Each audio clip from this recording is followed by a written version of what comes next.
आप देख रहे हैं पंजाब केसरी टीवी। हमारे साथ हैं एचपीएससी के पूर्व सदस्य डॉक्टर हरिंदर पाल सिंह राणा।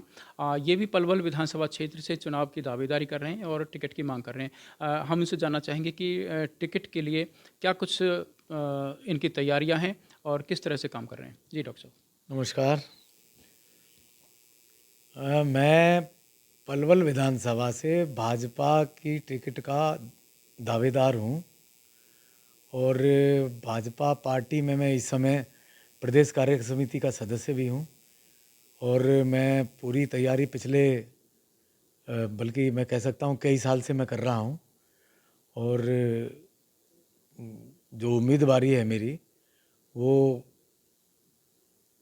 मैं मानता हूं कि 3-4 उस प्रकल्पों पे वो बड़ी अच्छे तरीके से उम्मीदवारी है। वैसे तो जितने भी हमारे भाजपा के साथी टिकट मांग रहे हैं सारे सब के सब बहुत गुणी लोग हैं। मैं ये मानता हूँ कि कुछ बिंदुओं पर मेरी वरीयता है। जैसे जहाँ तक पढ़ाई की बात है तो मैंने 2 पोस्ट ग्रेजुएशन की हुई हैं। एक बिजनेस मैनेजमेंट में और एक मैंने सोशल वर्क में की हुई है। उसके साथ साथ मैंने पीएचडी भी की हुई है और हरियाणा पब्लिक सर्विस कमीशन का मैं मेंबर रहा हूँ। 2 बार चुना हुआ पार्षद रहा हूँ, मार्केट कमेटी का 2 बार चेयरमैन रहा हूँ। तो मैं कह सकता हूँ कि मुझे एडमिनिस्ट्रेटिव एक्सपीरियंस भी है और राजनीतिक तौर पर उसका भी काफ़ी लंबा अनुभव है। यही मेरी जो दावेदारी है। मैंने सामाजिक प्रकल्पों पे भी यहाँ पर काफ़ी काम किया है और राजनीतिक से रूप से भी मैंने लोगों की सेवा की है। सामाजिक प्रकल्पों पे मैंने पलवल में अपने साथियों के साथ मिलकर एक संस्था के मार्फत यहाँ महाराणा प्रताप भवन बनाया है जो 2 एकड़ ज़मीन में है। उसी के साथ साथ एक और धर्मशाला बनाई है, पहलवानों की व्यायामशाला बनाई है और अब इस इलाके की बेटियों को पढ़ाने के लिए यहाँ महारानी पद्मावती गर्ल्स कॉलेज का भी निर्माण हम अतिशीघ्र प्रारंभ करने जा रहे हैं। डॉक्टर साहब, कहा जाए तो आपको जो चौधराहाट है विरासत में मिली है। आपके पिताजी क्षेत्र के बड़े नेता थे, ठाकुर स्वर्गीय भरतपाल सिंह जी। तो वो इस क्षेत्र के जाने माने पंच थे, नेता थे और एक तरह से राजनीति की जो शुरुआत है पिताजी से ही उनके मतलब अपने अपने पिताजी से ही उनके गुर सीखे होंगे। और अब चुनाव के लिए यहाँ तैयारी कर ही रहे हैं भारतीय जनता पार्टी। उससे पहले आप कांग्रेस पार्टी में काफ़ी लंबे समय तक रहे थे। 2 या 3 बार आप जिला के अध्यक्ष रहे हैं और विभिन्न जिम्मेवारियों को निर्वहन किया। और मैं समझता हूँ कि आपके पिताजी पहले कांग्रेस पार्टी में थे और उसके बाद में फिर उसी विरासत को संभालते हुए आपका भी प्रवेश कांग्रेस पार्टी में हुआ। लेकिन पिछले 5-6 साल से लगातार भारतीय जनता पार्टी में आप काम कर रहे हैं। तो भारतीय जनता पार्टी में और कांग्रेस में क्या कुछ अंतर पाते हैं? देखिए, मैं कांग्रेस पार्टी का 3 बार मैं लगातार जिलाध्यक्ष रहा और विभिन्न पदों पे भी मैंने काम किया और पिछले लगभग 5.5 साल से मैं अब भाजपा में कार्य कर रहा हूँ। दोनों संगठनों में मैंने नज़दीकी से काम किया और देखा है कि जो भाजपा का जो संगठन है उसकी जो कार्यशैली है वो कांग्रेस से बिल्कुल अलग है। कांग्रेस में कार्यकर्ता जब आगे बढ़ता है जब उसका केयर ऑफ कोई बड़ा आदमी हो। अगर कोई केंद्रीय मंत्री या चीफ मिनिस्टर या कोई मंत्री या कोई एमएलए अगर केयर ऑफ हैं और वो आगे बढ़ते हैं। भाजपा में ऐसा बिल्कुल भी नहीं है। यहाँ पर जो काम करेगा वो आगे बढ़ेगा और अगर आपको कोई पद मिल गया है और पद के अनुरूप आप काम नहीं कर रहे हैं तो उसको यहाँ पर पद मुक्त भी कर दिया जाता है। जिस आदमी की भाजपा संगठन में जो जिम्मेवारी है उस जिम्मेवारी को उसको निर्वहन करना पड़ता है, अन्यथा उससे पद से मुक्त कर दिया जाता है। अच्छा, भारतीय जनता पार्टी परिवारवाद के खिलाफ है और कांग्रेस को मानते हैं कि वो परिवारवाद पर ही आधारित है। अब तक जो गांधी परिवार है और उसी के इर्द गिर्द पूरी देश की राजनीति घूमती है। क्या कहेंगे आप? ये बिल्कुल ठीक बात है। कांग्रेस में आप देख लीजिए, दादाजी ने काम किया, फिर पिताजी ने काम किया, अब उनके बेटे आ गए, अब उनके बेटे आ गए। इस तरीके की एक परंपरा है कि वो जो स्थापित परिवार हैं वो अपने इसी तरीके से पीढ़ी दर पीढ़ी इस राजनीति के को करते रहते हैं वो। परंतु भाजपा में इस प्रकार से नहीं है। यहाँ जो काम करता है वो आगे बढ़ता है और यहाँ पर आप ये देखेंगे जो सामान्य से सामान्य परिवार के जो लोग हैं, वो अपने मेहनत के बल पर उन्होंने संगठन में अपने बड़े अच्छे-अच्छे पद प्राप्त किए। और जहाँ तक लेजिस्लेचर की बात है या पार्लियामेंट की बात है, वहाँ पर भी उन्होंने निर्वाचित होकर इस बात का अपनी मौजूदगी को उन्होंने दर्ज कराया है। डॉक्टर साहब, पिछले दिनों आपने एक कार्यक्रम कराया था, एक महिला डिग्री कॉलेज की आधारशिला रखवाई थी मुख्यमंत्री नायब सिंह सैनी के हाथों से। जो कार्यक्रम था उसको आपका एक राजनीति की दृष्टि से देखा जाए तो लोगों को जो कहना था, एक शक्ति प्रदर्शन के रूप में इस कार्यक्रम को देखा जा रहा था। ऐसा बिल्कुल भी नहीं है। देखिए, मैं राजनीति में कोई अभी नया नहीं। 1987 में मैं पहली बार पार्षद बना, दूसरी बार 92 में बना, फिर 94 में आके मैं मार्केट कमेटी का चेयरमैन बना। उसके बाद मैं फिर हरियाणा पब्लिक सर्विस कमीशन का मेंबर बना। पार्टी में अलग अलग विभिन्न पदों पे मैंने काम किया। और उसके साथ साथ मैं अपने सामाजिक दायित्वों को भी निर्वहन बराबर कर रहा हूँ।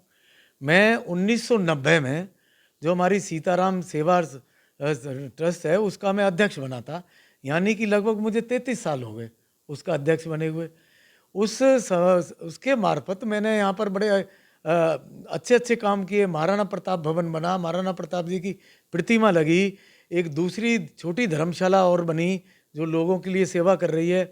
पहलवानों के लिए अखाड़ा बनाया हमने, एक स्कूल का निर्माण किया। उसके बाद जो यहाँ का पंचवटी का मुक्ति आश्रम है, उसकी देखभाल हम कर रहे हैं। अब लड़कियों का डिग्री कॉलेज बना रहे हैं। तो मेरी जो सेवा करने के जो दोनों प्रकल्प हैं, वो राजनीति प्रकल्प अलग से चलता है और सामाजिक प्रकल्प अलग से चलता है। दोनों का किसी प्रकार से कोई घालमेल नहीं है। जब मैं राजनीति का काम करता हूँ तो राजनीतिक रहता हूँ, और जब सामाजिक काम करता हूँ तो उसमें राजनीति को बिल्कुल भी नहीं लाता मैं। डॉक्टर साहब, 11 अगस्त को जब आपने सीएम साहब को बुलवाया था महिला डिग्री कॉलेज की आधारशिला के लिए, तो जो कार्यक्रम में मंच के सामने जो लोग बैठे हुए थे, पब्लिक जो बैठी थी, उसकी तरफ से आवाज़ आई थी कि अब की बार हरिंदर पाल, बार बार ये नारेबाजी या ये मांग उठाई जा रही थी। देखिए, वो बिल्कुल एक सामाजिक कार्यक्रम था और उस कार्यक्रम में भाजपा के लोग भी थे, कांग्रेस पार्टी के लोग भी थे, और भी उसमें दलों के लोगों ने उसमें सम्मिलित सब हुए उसमें, क्योंकि वो एक इलाके की बहबूदी के लिए एक बड़ा अच्छा काम हो रहा है। और मंच पर जो लोग बोले, किसी आदमी ने किसी राजनीतिक दल का नाम नहीं लिया, किसी राजनीतिक दल का चिन्ह वहाँ इस्तेमाल नहीं हुआ, किसी राजनीतिक दल का वहाँ झंडा नहीं लगा। जो भी वहाँ पर झंडे और जो चिन्ह लगे वो केसरिया लगे, और किसी प्रकार की कोई ऐसी बात नहीं हुई। कोई राजनीतिक कार्यक्रम नहीं था, वो सामाजिक कार्यक्रम था। अच्छा, कार्यक्रम में भीड़ जुटी थी, लेकिन लोगों का जो कहना है कि जितनी अपेक्षा थी उतनी भीड़ नहीं आ पाई। ऐसा था कि कार्यक्रम बहुत सफल रहा। उस दिन क्या था कि मुख्यमंत्री जी को पहली मीटिंग उनकी थी रेवाड़ी में, दूसरी मीटिंग थी उनकी गुड़गांव में, तीसरी मीटिंग थी पलवल में, और पलवल के बाद उनकी मीटिंग थी पानीपत में। तो सभी जगह उनको हेलीकॉप्टर से आना था। जब वो रेवाड़ी के कार्यक्रम में गए, वहाँ बारिश हो रही थी। जब गुड़गांव के कार्यक्रम में आए, वहाँ बारिश हो रही थी। और जब पलवल के कार्यक्रम में, यहाँ 3 बार बारिश हुई। लोग हट हट कर वहाँ से अंदर चले जाते थे अपनी बारिश से बचने के लिए, परंतु लोग फिर भी वहाँ निरंतर वहाँ पर डटे रहे। आप ये लगा लीजिए कि सीएम साहब के आने के वक्त बारिश हुई थी, परंतु फिर भी भीड़ इतनी बड़ी संख्या में वहाँ पर डटी हुई थी। और जो हमारे स्वागत कमेटी के सदस्य थे, जो लगभग 40 लोग थे, वो निरंतर बारिश में भीगते रहे। 3 बार मूसलाधार बारिश आई और उनके कपड़े बिल्कुल तरबतर हो गए, उनकी पगड़ियों में पानी भर गया, परंतु वो वहाँ से हिले नहीं। और लोगों में इस प्रकार का जोश था, सब लोग इस बात से खुशी थे कि आखिरकार इस इलाके में बेटियों को पढ़ाने के लिए एक बहुत बड़ी संस्था खुलने के लिए जा रही है। सब इस बात से जोश से लबरेज थे। आप अपनी टिकट के लिए कितने आश्वस्त हैं, जबकि आपका राजनीति का अनुभव बहुत है, आपने सारा कुछ बताया। तो भारतीय जनता पार्टी की टिकट की दावेदारी भी है आपकी, कितने आश्वस्त हैं कि आपको टिकट मिल जाएगी? देखिए, एक पार्टी का राजनीतिक कार्यकर्ता होने के नाते मैं अभी टिकट के समय ही सक्रिय नहीं हूँ। मैं पूरे के पूरे समय ही सक्रिय रहता हूँ और मेरा निरंतर सब लोगों के बीच में आना जाना रहता है, और ये इसकी निरंतरता बनी हुई है। जहाँ तक टिकट की दावेदारी की बात है, एक राजनीतिक कार्यकर्ता का भी ये सपना होता है कि अगर उसे पार्टी मौका दे और उसे उचित समझे तो वो भी चुनाव लड़ना चाहता है। और मैं ये समझता हूँ कि मैं भाजपा पार्टी का एक अनुशासित सिपाही हूँ। जैसा पार्टी का आदेश होगा, अगर वो उचित समझेगी कि हरिंदर पाल को चुनाव लड़ाना है तो मैं निश्चित तौर पर लड़ूंगा। अगर पार्टी चुनाव में मुझे टिकट नहीं देती है तो मैं पार्टी में रह के पार्टी की सेवा करूंगा। ये मेरा पक्का इरादा इसी प्रकार का है। डॉक्टर साहब, पलवल में भारतीय जनता पार्टी क्योंकि रूलिंग पार्टी है, भारतीय जनता पार्टी के अलावा किस किस पार्टी का वजूद है इस समय? मैं तो ये समझता हूँ कि जो पिछले 10 वर्ष के अंदर पलवल विधानसभा के अंदर विकास के जो काम हुए हैं वो इतने श्रेष्ठ हुए हैं कि यहाँ कोई पार्टी कोई मुकाबले में ही नहीं है। यहाँ तो भाजपा का एक तरफा मामला रहने जा रहा है। और बीच में एमएलए के इलेक्शन में पिछली बार जो यहाँ भाजपा जीती थी वो 28,000 वोटों से जीती थी। उसके बाद यहाँ नगर परिषद का चुनाव हुआ, डायरेक्ट हुआ, उसमें भाजपा जीती। अब पार्लियामेंट का चुनाव हुआ, पार्लियामेंट के चुनाव में भी भाजपा पलवल से बड़ी भारी जीत उसने दर्ज की है। तो ये जो निरंतरता भाजपा की बनी हुई है, ये निरंतरता इस आने वाले विधानसभा के चुनाव में भी बनी रहेगी।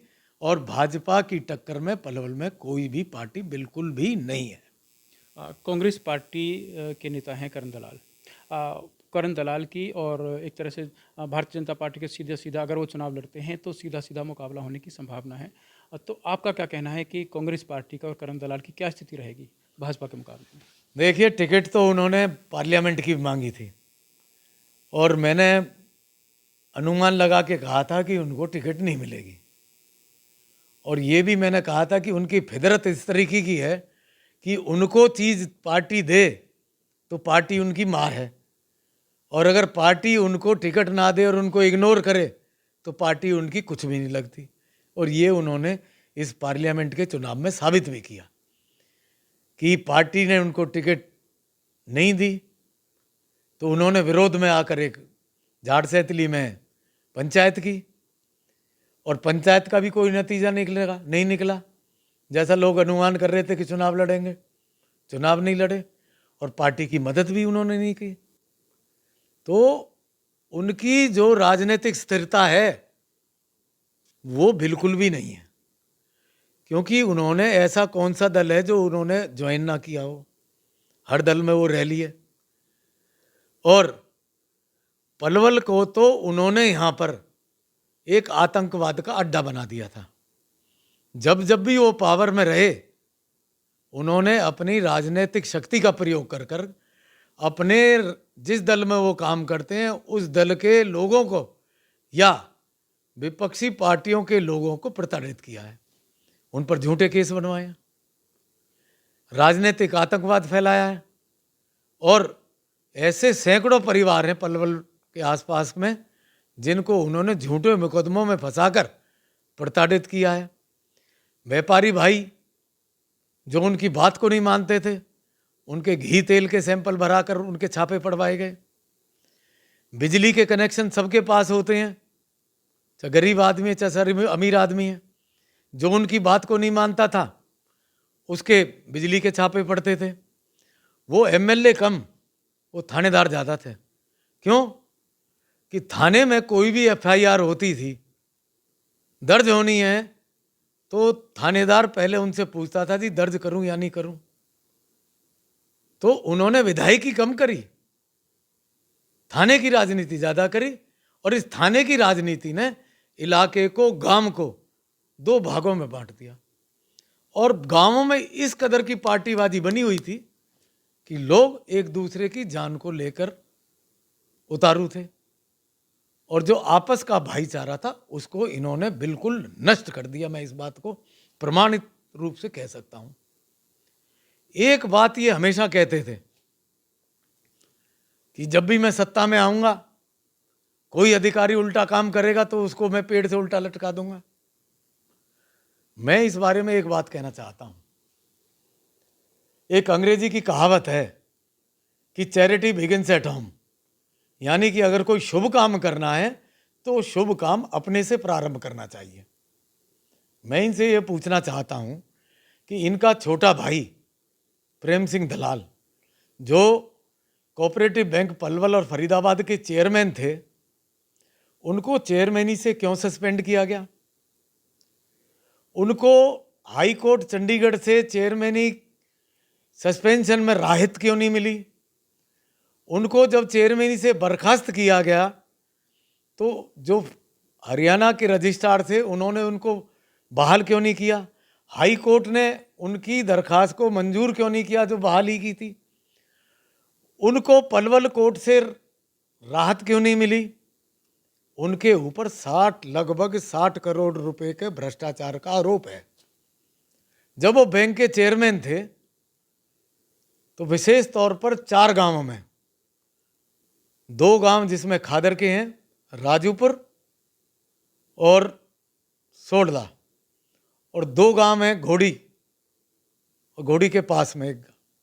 इन गांवों के लोग जो कोऑपरेटिव बैंक के मेंबर थे उनके नाम पे लोन निकाले गए थे, और इवन जो मृत लोग थे उनके नाम पे भी लोन निकाल लिए गए थे। मैं प्रमाण के साथ इस बात को साबित कर सकता हूं।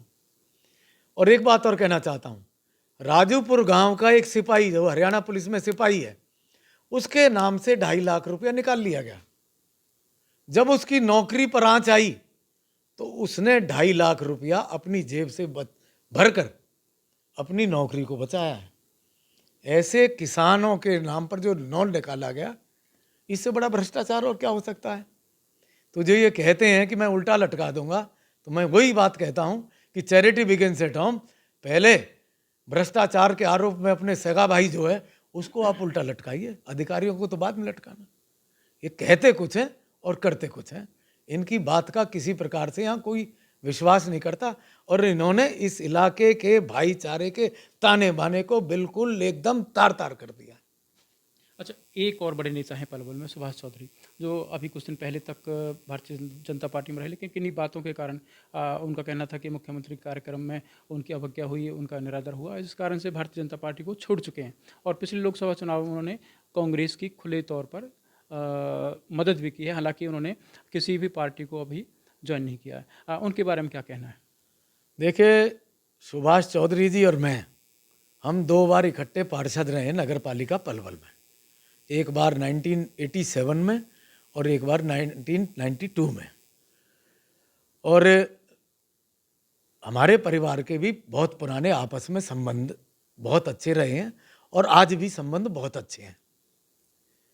मैं ये मानता हूँ, मेरा व्यक्तिगत तौर पे मानना है, पार्टी छोड़ने का उनका अपना फैसला था, पर मैं ये मानता हूँ उनको भाजपा पार्टी में ही रहना चाहिए था। अब वो छोड़ के चले गए, ये उनका अपना रुख था, पर मैं ये मानता हूँ कि वो भाजपा पार्टी में रहते तो ये भाजपा पार्टी के लिए भी अच्छा रहता और उनके राजनीतिक कैरियर के लिए भी अच्छा होता। ये थे हमारे साथ HPSC के पूर्व मेंबर और भारतीय जनता पार्टी के वरिष्ठ नेता डॉक्टर हरिंदरपाल सिंह राणा, और इनके साथ हमने बातचीत की इनका राजनीति का जो लक्ष्य क्या है और किस तरह से सामाजिक क्षेत्र में जो काम कर रहे हैं उनका ब्यौरा लिया, और उनके बारे में पूरी जानकारी यहाँ पर आपके सामने स्पष्ट तौर पर सामने आई। और अगली बार फिर हम उनसे बात करेंगे कि इस समय जो भारतीय जनता पार्टी की जो सरकार है किस तरह के काम कर रही है और उन कार्यों को लेकर के जनता के बीच में कैसे जा रहे हैं या जाएंगे। यहाँ आप पंजाब केसरी टीवी के लिए कैमरा पर्सन करण के साथ गुरुदत्त गर्ग, पलवल। नमस्कार। हमसे जुड़े रहने के लिए हमारे YouTube चैनल को सब्सक्राइब करें और नई वीडियो की नोटिफिकेशन के लिए बेल आइकॉन को दबाएं। अगर आप ये वीडियो Facebook पर देख रहे हैं तो लाइक जरूर करें और ज्यादा से ज्यादा शेयर करें। धन्यवाद।